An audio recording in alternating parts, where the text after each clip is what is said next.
Hi, it's amandumb, your local half-Japanese girly, and it has come to my attention that there's been a lot of drama going on in the weeb or otaku American culture. So if you've been on my corner of the internet lately, you've probably heard of this American J-pop inspired idol group called SORB3T, and they have taken the internet by storm. This is probably the most frequently sent account to me in my entire lifetime. I have people from my real life sending it to me. I have my creator friends from TikTok and YouTube sending me this video. I've even been sent this by some of my followers asking like, can you talk about this? So I'm here to do that. Now, in the eyes of the internet, people probably think that my entire personality is about being Japanese, and I can't blame them. What I do on TikTok is I have 600,000 followers on TikTok, which I'm very grateful for. And what I do on TikTok is I, make these covers where I translate songs into Japanese. I explore Japan with my family, but I also talk about being half Japanese in Tokyo and being half Japanese in the southern US. Because it's interesting, right? Diversity! But I think a little bit of a misconception a few people might have about me is that because I'm half Japanese and I talk about my culture, that I understand the American Japanese appreciation culture. So the world of anime conventions and cosplay and I guess now idol groups. I just don't. I had this experience once where I walked into a Japanese culture club thinking it was gonna be discussing actual Japanese culture, and I was like, I'm Japanese, this should be fun. I would love to give my perspective. But then when I walked in, it was just all about anime, and so I immediately walked myself out. I was like, this is not the vibe. It's very much an American thing. And to be candid, after that experience, I felt really weird about anime conventions and cosplay and things like that. The people I associate with are those people that just see Japan as anime and kawaii culture, and it just makes me want to vomit. But I've had this friend named Sophia who I've known since the pandemic, who got into cosplay and then eventually became in the world of conventions and going as a guest. And that allowed me to kind of see the side of anime convention that wasn't just the terrible. I guess another relatable lens to relate this to is how I felt about the TikTok app before I downloaded it.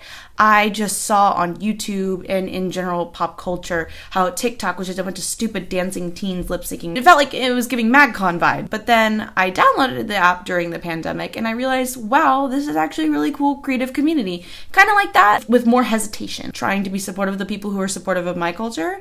But just kind of dipping my toe in. And maybe that's a fault of mine, but at least I'm self-aware. But obviously I'm being more open to this community that's so openly wanting to learn about my culture. Or at least trying to learn about my culture, I think. But also to make me a bigger hater than I already am.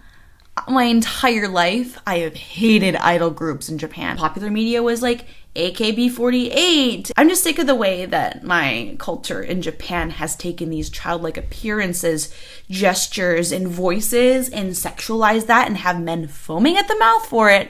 That's just a little weird to me, don't you think? I'm just here to react to this girl group as a half Japanese girly with my perspective and give constructive criticism, point out what they did that's good and what's bad. Please don't send unnecessary hate towards them. They recently got doxxed, and that's not what we're about here. I'm just here to entertain you with my reactions. Getting into SORB3T. SORB3T is an American group that categorizes themselves as indie idol music creators. I don't know what they mean by indie and idol because I don't know how well those go in hand. Maybe it's they're underground because they haven't been discovered.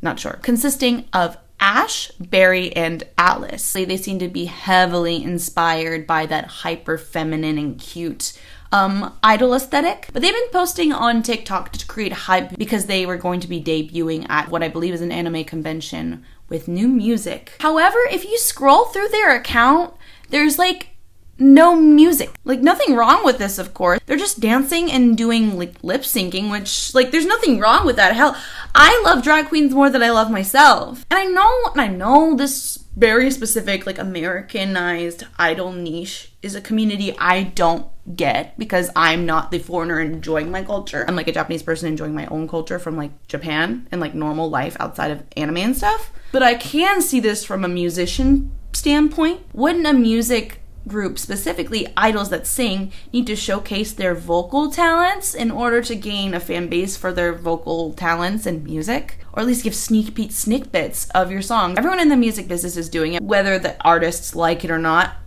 Halsey. But also, like, people can do whatever they want. I don't judge. These dance covers are cute. I enjoy. I'm just looking for the music they're talking about. But I want to take a look at the video that started this whole conversation. The main culprit of the internet buzzing and going after SORB3T. And that is their call and response video. And it's truly something else. So let's take a look. 1, 2, so sweet. Hello, we are SORB3T. Can you guess which one's the leader?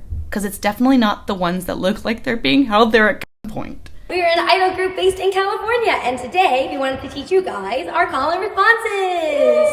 Hello, I'm Alice, and I am the green member of SORB3T, and my emoji is a little four-leaf clover, and I like to bring luck to all of my fans. I like that Alice has a little emoji to represent them. It's kind of cute, I'm not gonna lie. Weird backstory, I had an account on this website called buildabearville.com. It was my life.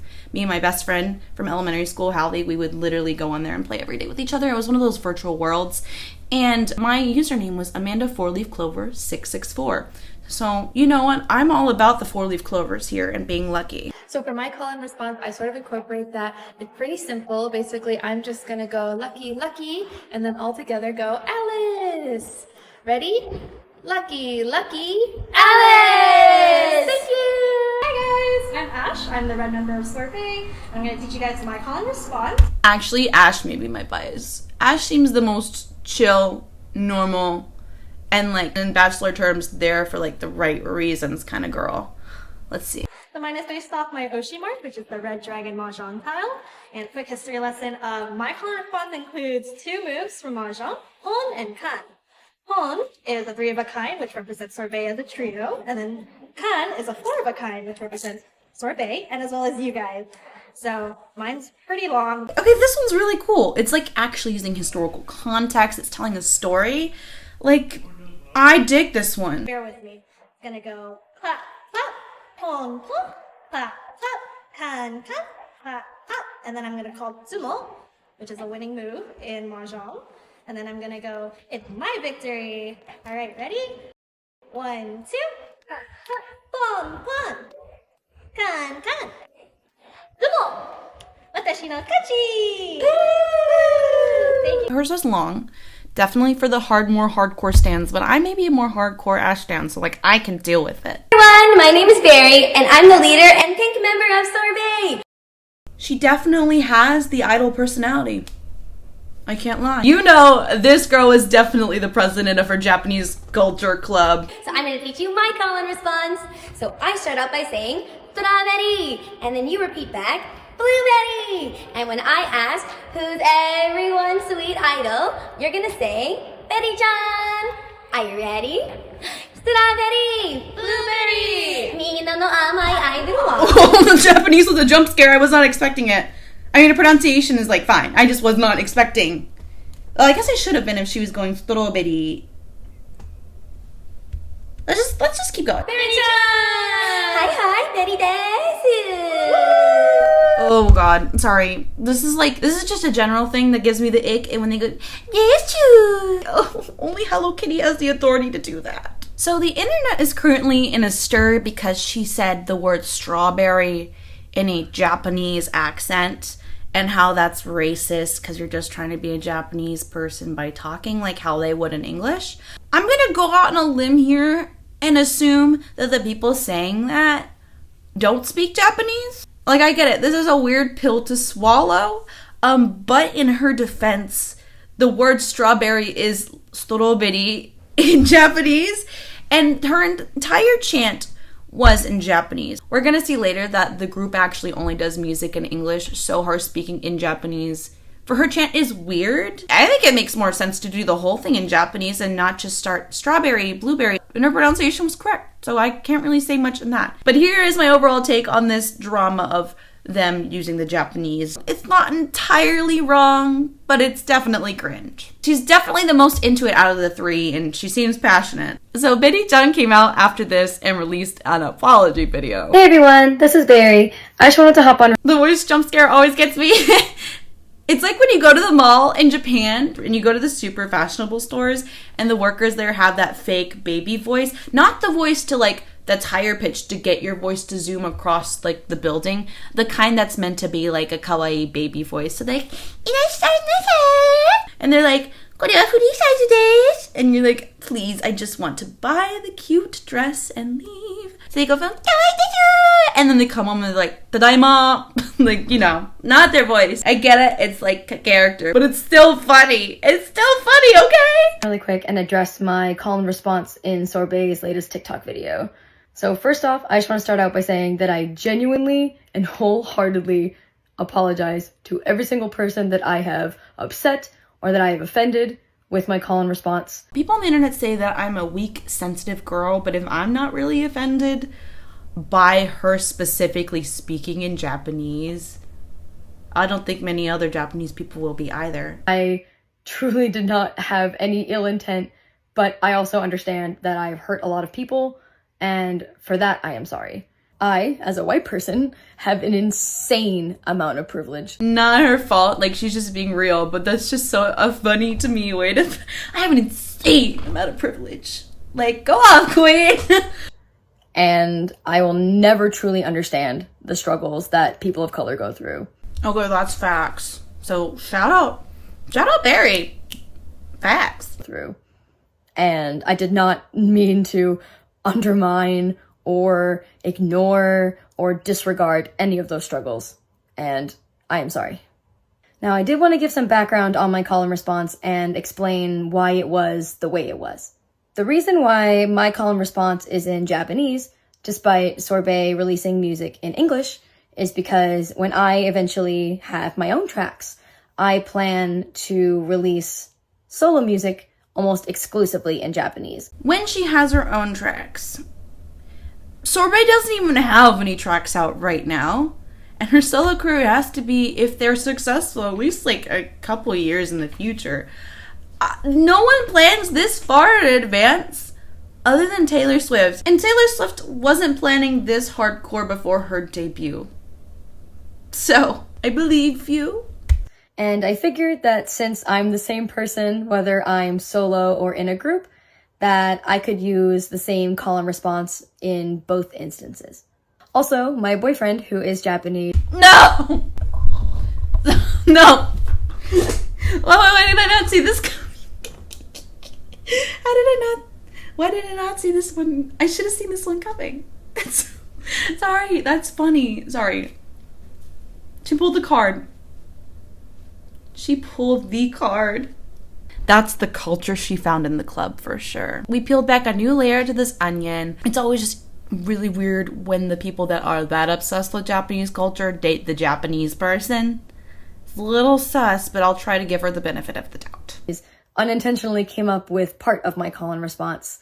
One day we were just talking about my idol career, and on a whim he just made up something, and I ended up wanting to incorporate it because I'm all about the strawberry aesthetic and my online alias is associated with blueberries, so I thought that it was perfect for me. I thought that since my call and response is in Japanese, that if I pronounced the words strawberry and blueberry the way that the katakana would be read out loud, that it would be okay. And I see now that I was wrong. No, I think like, if they're so mad about that part, then why aren't they mad about the rest of the chant? Like, it doesn't make sense. And I think, once again, it's just people trying to defend Japanese people, which I appreciate, but, like, they were just wrong. They didn't have the context and understanding of our language to understand that that's not the part we should be mad about. I've already got another call and response picked up. No, I was on your side and you did this. Please, why? You had me on your side. If you guys have any ideas, I would love to hear them. I really hope you guys will continue to support Sorbet in our future endeavors. So I know that I made fun of Barry for being the person who was most energetic, and the other girls looked like they really didn't want to be there. But the internet is also taking that concept and going tenfold with it. They're being like, oh, we have to save Ash and Alice from Barry. And like trying to make them the victims in a situation that I think they're very willing to be in. You know what I mean? Because they're trying to free them from Barry. And it's giving me vibes of another internet controversy that I'm all too familiar with. And like SM6, they are all willingly there. Let's say there is a deeper problem with fetishization and like appropriation. they're still in the group. If there's something wrong, they can leave, but it seems they're all consenting to be in this group. So, you know, if you're gonna critique one person, you might as well critique the concept as a whole. Being in this idol group, it seems to me, it's investment in your time and your finances. They've got matching outfits, they do photo shoots, and they're having to learn choreography even for those little dance covers we saw. Even though it wasn't music, they still had to learn the choreo, which probably took hours of coordination over the time that they've been performing. So if we're gonna critique them on the internet as harshly as we are, I guess we need to like package them together because they're all consenting. Before we finish this video, I found out they do have performance clips. Okay, listen, I was done filming, right? And I was like, I'm gonna reward myself with some time on TikTok. And you know what the first thing on my For You page is them performing. You can see what they actually sound like. So I'm very excited. This is breaking news. Okay, they've got their they got their outfits. But I thought they were premiering at an anime convention. But it looks like are they in Saltel, like in LA? Come on, Ash, get a girl.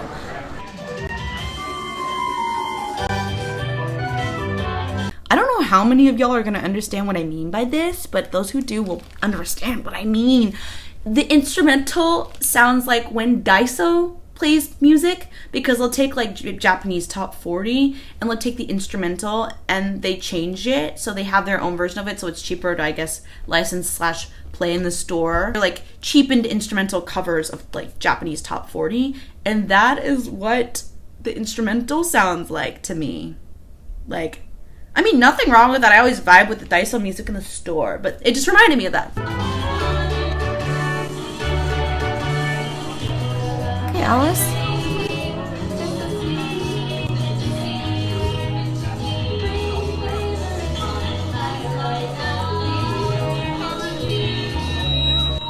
Ooh, not the mic screech.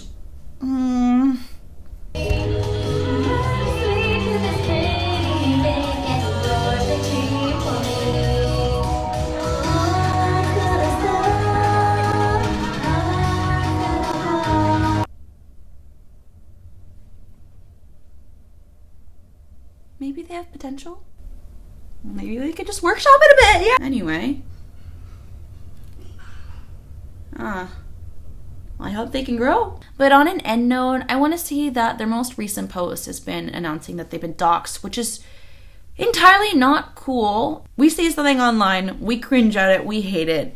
People are gonna make fun of it, but like doxing someone's personal information is so dangerous. I think commentary and criticism is fine, just don't be stupid. But thank you for watching me try to recap and understand this moment in internet history with SORB3T. I just feel like there hasn't been too much of a Japanese perspective. Obviously, they're quite cringe. And there are some valid critiques out there about like Japanese idol culture. Like, this is already kind of weird, and then having Americans do it is interesting. But let me know your thoughts in the comments. These girls aren't intentionally harming my culture. They want to appreciate it, I'm sure. So, and also let me know if you like these more commentary type of videos. I'd be down to make them. I can be in my Cody Co era, my Danny Gonzalez era. Subscribe!